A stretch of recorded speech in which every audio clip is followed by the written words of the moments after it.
Taong 1914 nang ito'y nagsimula. Out of nowhere, di po ba, sabi nga, termino nga ng iba na nang iinsulto yata. Sulpot daw ang iglesia, sa kawalan nagmula.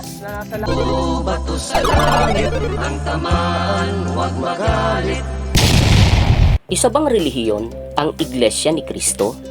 O ito'y isang sekta na gaya rin ng iba? Madalas kong marinig na sinasabi nila, sekta ni Manalo, sekta raw ang iglesia. Waring ibig palitawin na itong iglesia, gaya lang ng protestante at kanyang mga sekta.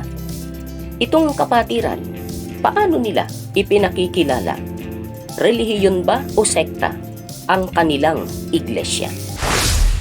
Ito ay isang relihiyon na ang sinusunod ay ang mga patakaran at mga aral ng Diyos na nakasulat sa Biblia. Dito ay malinaw ang pagpapakilala. Itong mga tutol, may masasabi pa ba? Kung sakasakali, may basihan ba sila? O may masabi lamang paninira o ano ba? O baka naman kaya may katwiran sila? Baka nga sa katotohanan, isang sekta ang iglesia. Atin ngang alamin sa tsismis, huwag magkasya. Atin ngang basahin sa diksyonaryo, ano pa talaga? Ano ba ang kahulugan nitong salitang sekta? Sa Iglesia ni Cristo, ito'y maikakapit ba? Kung uunawain ang pahayag dito, sekta bang masasabi ang Iglesia ni Cristo? A relatively small subset of a similar larger structure. Subset ba ang INC ng isang mas malaking organisasyon? Gaya ng protestantismo na malaking istruktura. Ang mga subset niya, Metodista, Luterano, Calvinista, at maraming iba pa. Nag-break away, nagkanya-kanya. Mga protestante ang tawag sa kanila. Ganyan po ba kaya ang pinagdaanan ng iglesia? Taong 1914 nang ito'y nagsimula. Out of nowhere, di po ba, sabi nga, termino nga ng iba na nang iinsulto yata. Sulpot daw ang iglesia, sa kawalan nagmula.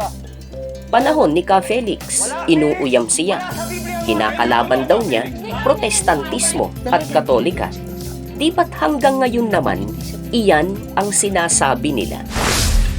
Eh hindi nga bahagi ng anumang relihiyon. Hindi dating parte ng anumang organisasyon. Nagsasariling iglesia, independent sa iba, pati paniniwala, mga aral o doktrina. Ang tanging pinanghawakan at inasahan ng iglesia ay ang mga aral ng Diyos na sinasampalatayanan nito na nakasulat sa Biblia at yung tulong at patnubay ng ating Panginoon Diyos. Ang mga kaanib, sila ang nanggaling sa iba. Mga sektang protestante at relihiyong katolika. Galing sa kung saan-saan, natipon sa iglesia. Pinag-usig, itinakwil, isinumpa ng kahit kapamilya.